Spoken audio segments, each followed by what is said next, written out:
چھوڑنے کو ترجیح دی بنسبت اس کے کہ ہجرت کی امام نے. جی اچھا، اس طرح سے تھا کہ جو امام حسن علیہ السلام کی صلح تھی اور امام حسین علیہ السلام کا قیام تھا، تو صلح کے ٹائم پہ محرکات ایسے تھے اور اس طرح کے اسباب تھے کہ امام علیہ السلام کو صلح کرنی پڑی، کیونکہ ان کے ساتھ جانثار نہیں تھے. آپ نے ابھی تاریخ کو پڑھا ہے، میں نے بھی پڑھا ہے کہ امام حسین علیہ السلام کے پاس جانثاروں کی تعداد کم تھی.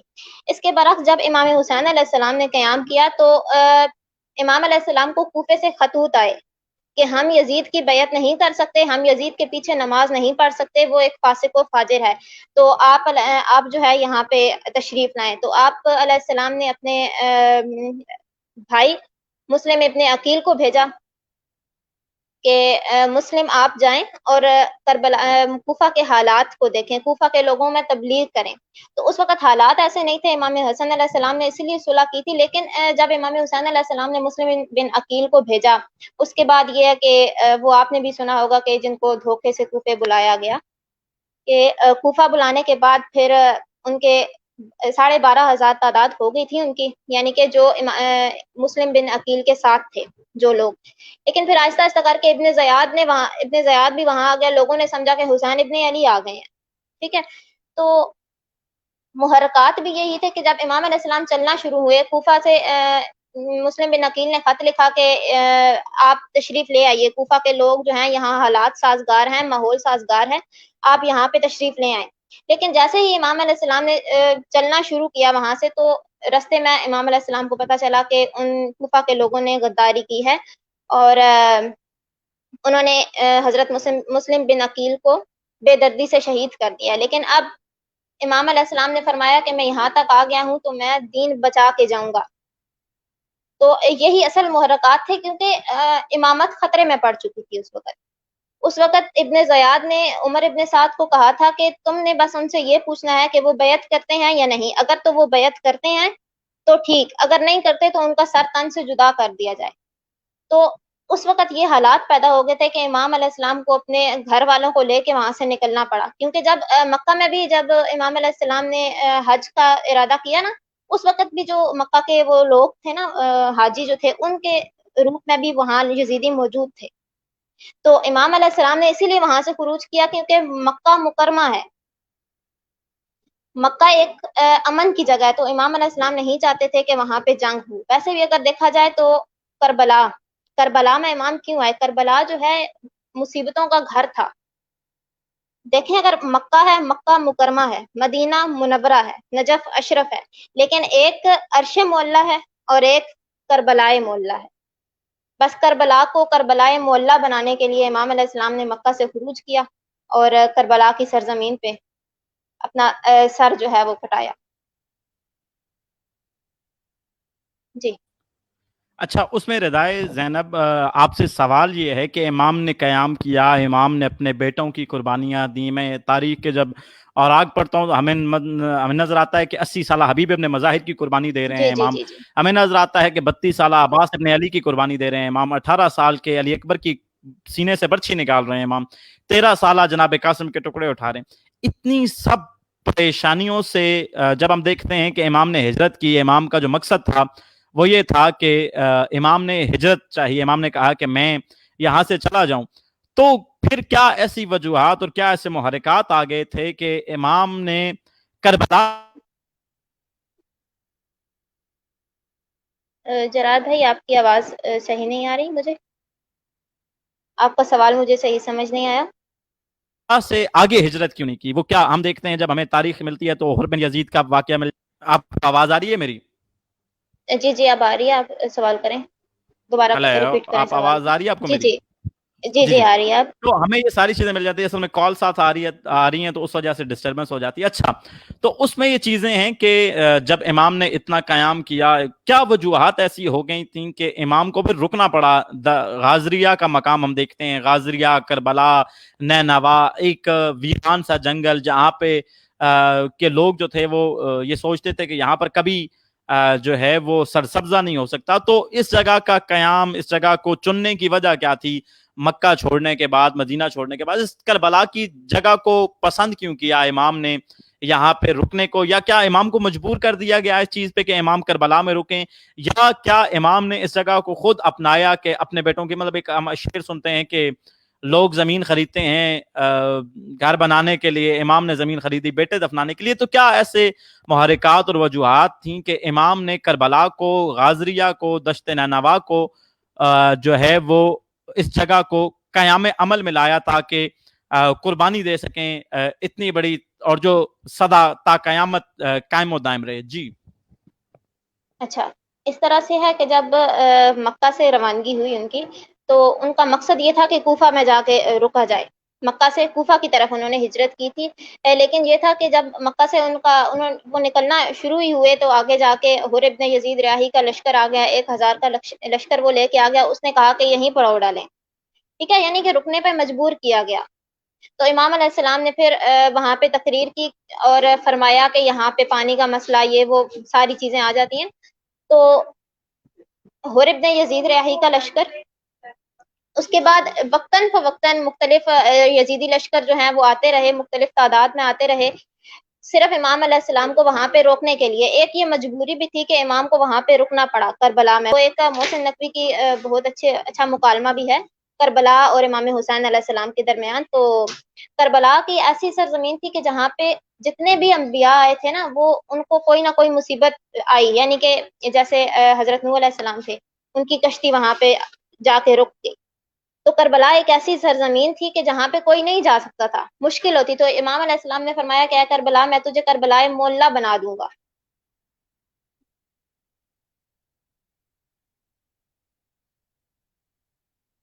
اچھا, اس میں ہم ایک چیز دیکھتے ہیں ردائے زینب کہ امام نے یہ جگہ چوز کی کہ اس کو مقام دے سکیں, اور ساری چیزیں اس پہ جو اپنے بیٹوں کی قربانی ہے, جو اپنی ساری چیزیں. اچھا, یہ تو سوالات ہمارے ہو گئے حسین پہ, مقصد حسین پہ, حسین کے کربلا آنے پہ, امام علی مقام کے, ان تمام چیزوں پہ. مگر اگلا سوال ہے کہ جیسے میں نے شروع جس چیز سے کیا کہ حسین ایک شخص کا نام نہیں ہے, حسین ایک کردار کا ایک نام ہے. کردار کا. تو حسینیت جو ہے, حسینی کردار ہے, وہ آج کل کے معاشرے سے تقاضا کیا کرتا ہے؟ حسینی کردار کیا چاہتا ہے؟ دیکھیں, امام کا ایک جملہ ہے کہ میں اکثر کہا گیا تو میں طویل نہیں کرتا سوال کو, ایک جملہ ہے کہ جب جناب اکبر نے امام حسین نے پوچھا کہ بیٹا جو ہم جنگ کر رہے ہیں وہ ٹھیک کر رہے ہیں, تو جناب اکبر نے پوچھا تھا بابا سے کہ بابا کیا ہم حق پر ہیں؟ تو امام علی مقام نے کہا تھا کہ بیٹا یقیناً ہم حق پر ہیں. تو پھر جناب اکبر نے کہا تھا کہ ہمیں کوئی اس چیز کی غرض نہیں ہے کہ تلوار ہم پہ جا گرے یا ہم تلوار پہ جا گرے. تو امام کے اس تمام قیام کا مقصد, اور پھر حسینیت کے اس کردار کی جو عملی جامہ تھا, چیزیں جو آئیں ہمارے سامنے, اس میں اب سوال یہ ہوتا ہے کہ حسینیت کردار تو امام لے آئے, امام نے یزید کے سامنے سر کو نہ جھکایا اور یزید کی تمام چیزوں کے سامنے آیا. کنز فاطمہ ساتھ کہہ رہی ہیں کہ حسین تاریخ ہے, بے شک حسینیت ایک کردار کا نام ہے, اور حسین کا جو عمل ہے, وہ امام علی مقام کا جو عمل ہے, وہ تاریخ انسانیت پہ ایک پورا باب ہے, ایک پورا چیپٹر ہے. اچھا, اس میں اب سوال میں کر رہا تھا چیز کو کہ امام علی مقام نے حسینیت کا کردار لایا. اب حسینیت کا کردار ہم حسینیوں سے کیا مانگتا ہے؟ ہم دعوے دار ہیں اس چیز کے کہ ہم حسینی کردار کے حامل ہیں, ہم امام کو ماننے والے ہیں. تو حسینیت کا کردار ہم سے کیا تقاضا کرتا ہے؟ حسینیت ہم سے کیا مانگتی ہے کہ ہم حسینیت کے کیا ان پیراؤں پہ عمل درآمد کریں؟ جی جی اچھا, امام علیہ السلام نے جب خروج کیا تھا تو فرمایا تھا ان اريد الا الاصلاح الامه, ٹھیک ہے, میں اپنے جد کی امت کی اصلاح کے لیے نکل رہا ہوں. تو آج ہمارا جو ہماری ذمہ داری بنتی ہے, دیکھیں حسین علیہ السلام نے, امام حسین نے جب ہجرت کی, قربانی دی, امام حسین علیہ السلام کی قربانی بہت بڑی تھی, اور جو ہم آج کر رہے ہیں وہ بہت چھوٹا ہے. ہم اس کے بدلے میں کچھ بھی نہیں کر رہے. جس کام کے لیے امام علیہ السلام نے قربانی دی تھی, ہم تو وہ کام کر ہی نہیں رہے نا. دیکھیں, امام نے قربانی دی تھی نماز کے لیے, جو ہم نہیں پڑھ رہے. امام نے قربانی دی تھی حلال کو حرام, حرام کو حلال بنانے, حلال کو حلال اور حرام کو حرام بنانے کے لیے. یعنی جو چیز حلال ہے اسے حلال قرار دیں, اور جو چیز حرام ہے اسے حرام قرار دیا جائے. بدعتوں کو ختم کیا جائے. آج بدعتیں عام ہوئی ہیں, آج پھر حلال حرام ہے, حرام حلال ہے. ہمیں کسی چیز کا پتہ نہیں ہے, صرف ہمیں یہ پتہ ہے کہ ہم نے مجالس میں جانا ہے, نوا خوانی کرنی ہے اور واپس آ جانا ہے. تو حسینیت ہم سے یہ تقاضا نہیں کرتی. بے شک ہم فضائل بتائیں, مصائب بتائیں, لیکن ساتھ ساتھ یہ بھی بتائیں کہ امام حسین علیہ السلام کی قربانی کا مقصد کیا تھا، اتنی بڑی قربانی انہوں نے کیوں دی، کیوں اپنے گھر والوں کو، اپنی جو عورتیں تھیں ان عورتوں کو کہ جن کے سر کا بال کبھی سورج نے نہیں دیکھا تھا ان کو نکالا گھر سے باہر. تو ہمیں یہ سمجھنے کی ضرورت ہے کہ اس قربانی کا مقصد کیا تھا، حسینیت ہے کیا. تو آج ہمیں کیا سمجھ، آج ہم جو کر رہے ہیں وہ حسینیت نہیں ہے، قطعاً حسینیت نہیں ہے.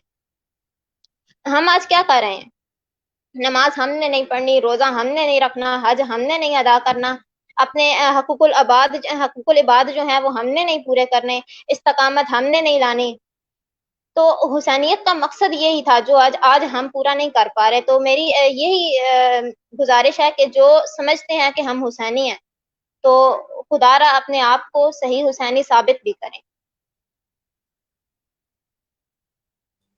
اچھا، جیسے آپ نے کہا کہ امام علی مقام نے اتنی قربانی دی، اس کے مقاصد تھے، پھر حسینیت ہم سے تقاضا کیا کرتی ہے. آج کل کے حسینی کو کیسا ہونا چاہیے جو ہم اپنے ساتھ ٹیگ لگا لیتے ہیں کہ ہم حسینی ہیں، حسینی کردار کا پرچار کر رہے ہیں. آپ نے جیسے کہا کہ نماز کا پابند ہونا چاہیے. میں حسن نصر اللہ کی ایک بڑا شاید آقائے خمینی نے بھی یہ لفظ کہے ہیں کہ عزادار امام حسین کو ایسا ہونا چاہیے کہ اس کی حالت ایسی ہو کہ وہ ماتمداری سے نکلے، مجالس عزا سے نکلے تو نماز کے مصلے پر جائے، اور نماز کے مصلے سے اٹھے تو عزاداری امام حسین میں جائے، ذکر امام حسین میں جائے. اس کی پاکیزگی کی حالت یہ ہونی چاہیے کہ اس میں کوئی ایسی چیز نہیں ہونی چاہیے. وہ ہم طہارت کے پرچار کرنے والوں کو طہارت کے مصداق معصومین کا پرچار کرتے ہیں تمام. تو حسینی کو کیسا ہونا چاہیے، ایک حسینی کی کیا ڈیفینیشن ہونی چاہیے، یا جو کہتا ہے کہ میں حسینیت کا دعوے دار ہوں، میں حسینی کردار رکھتا ہوں، تو کیا اس کے کیا تقاضے ہیں کہ وہ کیسا ہونا چاہیے ایک حسینی. مطلب فرض کرتے ہیں میں کسی شخص کو کہتا ہوں، وہ دعوے کرتا ہے کہ میں حسینی ہوں، تو اس میں کیا چیزیں مجھے نظر آنی چاہیے کہ وہ حسینی کردار کا حامل شخص ہے. کیا ایسی چیزیں اس کے کردار کے اندر ہونے چاہیے کہ پتہ چلے یہ حسین کا ماننے والا ہے. جی اچھا، سب سے پہلے تو نماز کی بات اگر ہم کریں، نماز کا پابند ہو، ٹھیک ہے. اور نماز کا پابند اس طرح سے نہیں کہ صبح کی نماز ہوئی ہے ہم قضا کر کے پڑھ لیں گے، دن کی نماز ہوئی ہے ہم قضا کر کے پڑھ لیں گے. وہ حسینی ایسا ہو، ایسا نماز کا پابند ہو جس طرح کے امام حسین تھے. سورج اپنی مکمل تمازت لیے ہوئے کربلا کی زمین پہ تھا اور امام حسین علیہ السلام آخری سجدہ کر رہے تھے. کبھی ایسا سجدہ کسی نے کیا ہے؟ نہ کبھی کیا ہوگا جیسا سجدہ امام حسین علیہ السلام نے کیا. تو یہ ہم سے یہی تقاضا کرتا ہے کہ ہم لوگ نماز کو ایسے پڑھیں جیسے حسین نے پڑھ کے دکھایا، ایسا سجدہ کریں جس طرح امام حسین علیہ السلام نے سجدے کیے.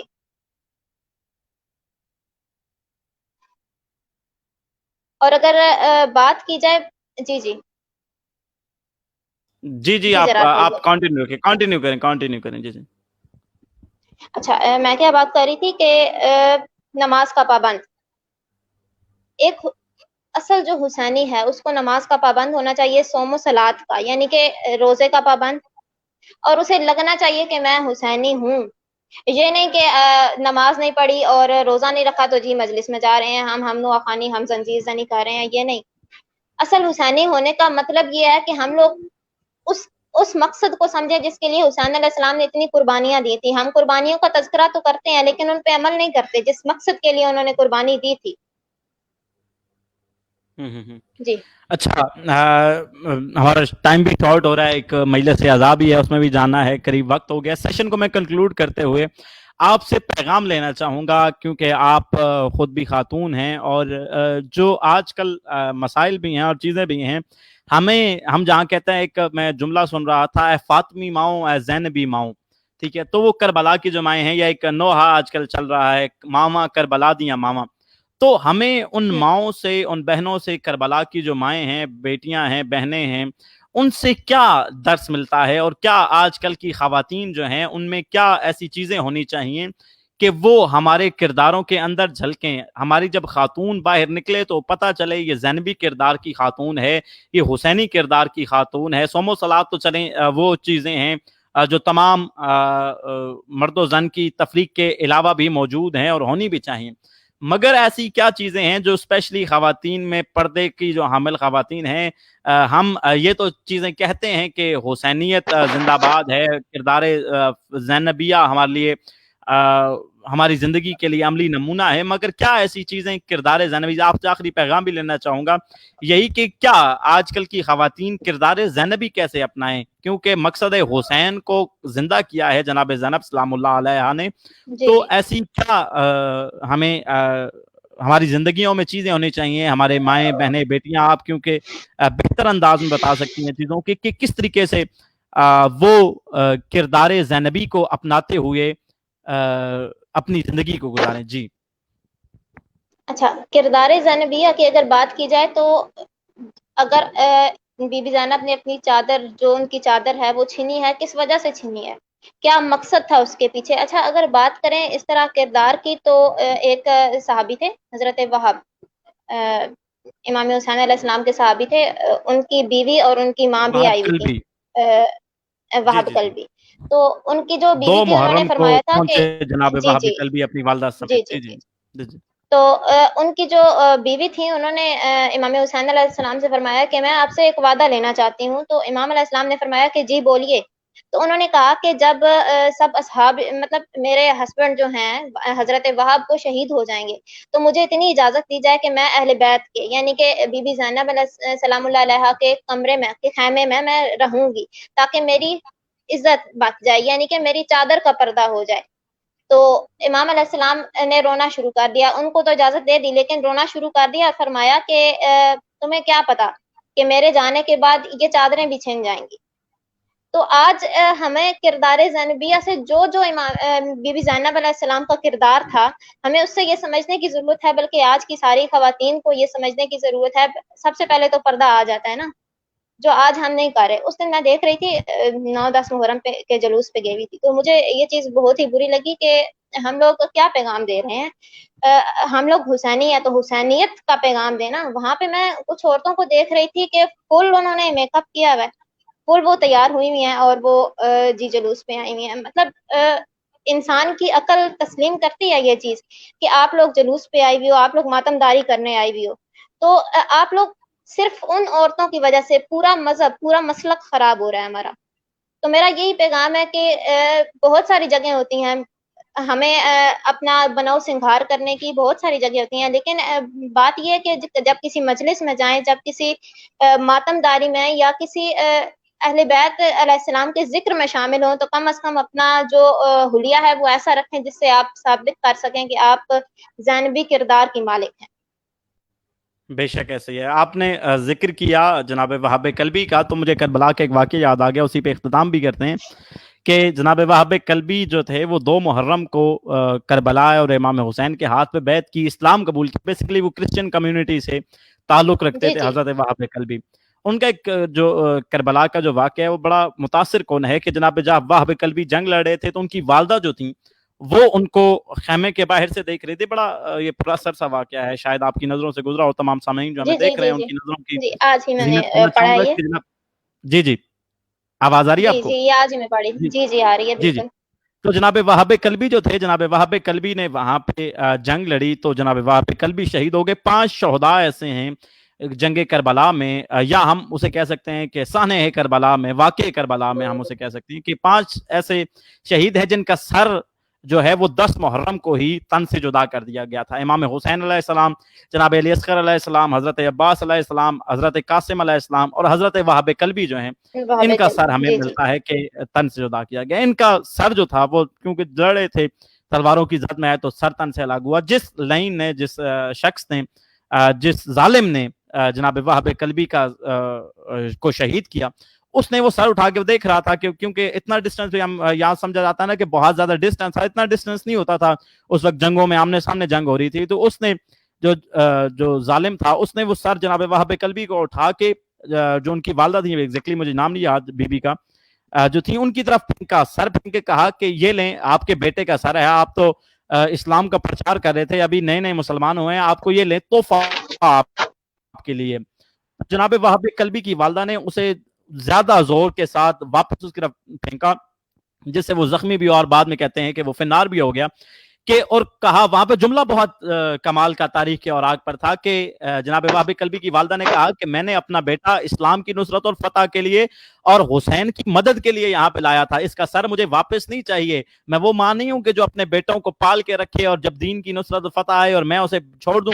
اب جناب نے پھینکا، اور پھر وہ واحد خاتون تھیں، پہلی خاتون کربلا کی خاتون ہے جناب وہاب کلبی کی والدہ جو شہید ہیں، کربلا کی پہلی خاتون شہید بھی جناب وہاب کلبی کی والدہ ہیں۔ خیر واقعہ تھا میرے ذہن میں اچھا، آ گیا، اس آپ نے طرح جناب ان کی جو روایات ہے نا حضرت وہاب کلبی کی والدہ کی، تو ایک روایت میں نے بھی پڑھا تھا، اس میں یہ تھا کہ جب وہاب کلبی کا سر انہوں نے یزیدی فوج نے پھینکا تو ان کی والدہ نے ایک جملہ کہا کہ ہم تو آل رسول کو دے دیتے ہیں نا، وہ واپس نہیں لیتے، وہ واپس نہیں لیتے، یہ ایک بے جملہ شک بے کہا اور شک سر دوبارہ پھینک دیا ان کی طرف۔ اور حضرت وہاب کلبی کی جو بیوی تھی وہ بھی شہید ہو گئی تھی، بعد جی میں جی تو حضرت وہاب کلبی کی وہ میت پہ گئی تو وہیں پہ کسی یزیدی نے انہیں شہید کر جی دیا۔ جی کافی ظلم ہوا ہے، کربلا کی تاریخ پوری ظلم سے بھری ہوئی ہے، ہم اس چیز کو دیکھتے ہیں تو بہت ساری چیزیں ہمارے سامنے آتی ہیں۔ خیر اپنے پروگرام سیشن کو اینڈ کرتے ہوئے میرے ذہن میں چند آ رہے ہیں جملے کہ میں نے جیسے ہم لوگوں نے رکھا تھا، یہ ٹاپک تھا کہ حسین اور حسینیت، تمام چیزیں تمام تقاضے اپنی جگہ، مگر حسینیت ہم سے چیز مانگتی ہے اور حسینیت ہم سے تقاضا کرتی ہے کہ ہمیں سچا مسلمان ہونا چاہیے، اور جب کبھی باطل ہمارے سامنے آ جائے، جیسے جناب اکبر کا فکرہ میں نے، جناب اکبر علیہ السلام کا فکرہ میں نے کہا کہ ہم اگر حق پر ہیں تو ہمیں اس چیز سے کوئی غرض نہیں ہونی چاہیے کہ سامنے باطل کیا ہے اور کیا چیزیں ہیں، ہمیں اپنی زندگی میں تمام چیزوں کو بروئے کار لاتے ہوئے باطل کے سامنے ڈٹ جانا چاہیے، اور ہمیں حسین کے ڈٹ جاؤ، جب کبھی ضمیر کے سودے کی بات ہو ڈٹ جاؤ تم حسین کے انکار کی طرح، تو ہمیں حسینیت کے کردار کو اپناتے ہوئے باطل کے خلاف حق کا ساتھ دیتے ہوئے کھڑے ہو جانا چاہیے۔ آخر میں چند جملے میرے ذہن میں آ رہے ہیں، نظم ہے ایک، اور اس کے 6 جملے میں آپ کی سماعتوں کو نظر کرتے ہوئے اپنے اس پروگرام سیشن کو اینڈ کروں گا، اور انشاءاللہ کل یا پرسوں ہم ایک عدد اور سیشن کریں گے، اور اس طرح آہستہ آہستہ جو وقفہ آ گیا تھا محرم کے ایام کی وجہ سے، وہ سیشنز جو ہیں وہ دوبارہ سے سٹارٹ ہو جائیں گے، ڈفرنٹ موضوعات پہ اور ڈفرنٹ چیزوں پہ، یہ تمام جو چیزیں ہیں یہ ساتھ ساتھ چلتی رہیں گی۔ بیسیکلی میں نے جو کہا کہ ہمارا ٹاپک تھا حسین اور حسینیت، حسینیت کا کردار جو ہے، ہم حسینیت کے کردار کو دیکھ رہے ہیں تو ہمیں یزید کا کردار بھی دیکھنا ہے، تو میں نے یزید اور امام حسین کا تقابل ایک پڑھا، اور بڑا کمال کے وہ فکرے تھے، تو آپ کی سماعتوں کی نظر، رضا زینب آپ کی سماعتوں کی نظر، کہ یزید نقشہ جوہر و جفا بناتا ہے، یزید نقشہ جوہر و جفا بناتا ہے، حسین اس میں خط کربلا بناتا ہے، یزید موسم اسیاں کا لا علاج مرض، حسین خاک سے خاک شفا بناتا ہے، یزید لکھتا ہے تاریکیوں کو خود دن بھر، حسین شام سے پہلے دیا بناتا ہے، یزید آج بھی بنتے ہیں لوگ کوشش سے، حسین خود نہیں بنتا خدا بناتا ہے۔ تو آج بھی ضرورت ہے سمر کی کہ ہمیں یزیدی کردار کے مخالف کھڑے ہو کر حسینی کردار کو اپنانا چاہیے، اور ہمیں صرف حسین کو نہیں بلکہ حسین کو بھی ماننا چاہیے، حسین کی بھی ماننی چاہیے۔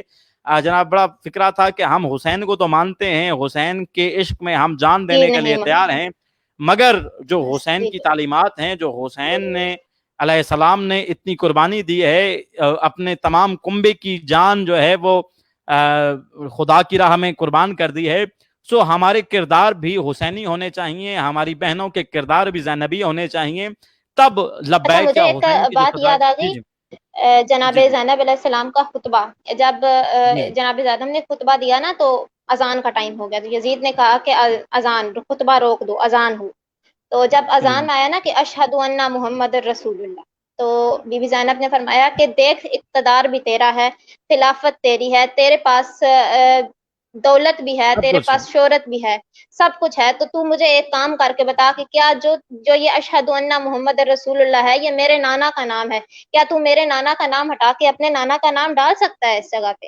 تو اس نے کہا کہ واہ نہیں، میں نہیں ڈال سکتا۔ تو امام زین العابدین نے بھی فرمایا کہ ہم تیری بیعت کیسے کر لیتے، تو ہمیں یہ بتا کہ کیا تیرا نانا میرے نانے کے مقابل ہے، کیا تیرا دادا میرے دادے کے مقابل ہے؟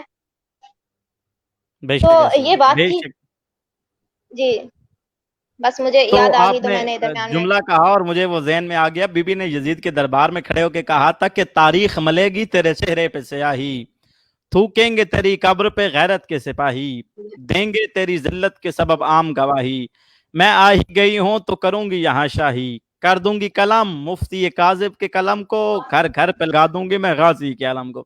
خیر بہت طویل جی جی خطبہ ہے بی بی کا, اور انہی خطبوں کی وجہ سے پھر یزید کو بالآخر ماننی پڑی چیزیں, اور یزیدیت کا جو کالا کردار تھا وہ دنیا عالم کے سامنے آیا, اور حسینیت کی جیت اور فتح اور مدد ہوئی, اور آج بھی حسینیت زندہ باد ہے اور یزیدیت مردہ باد ہے.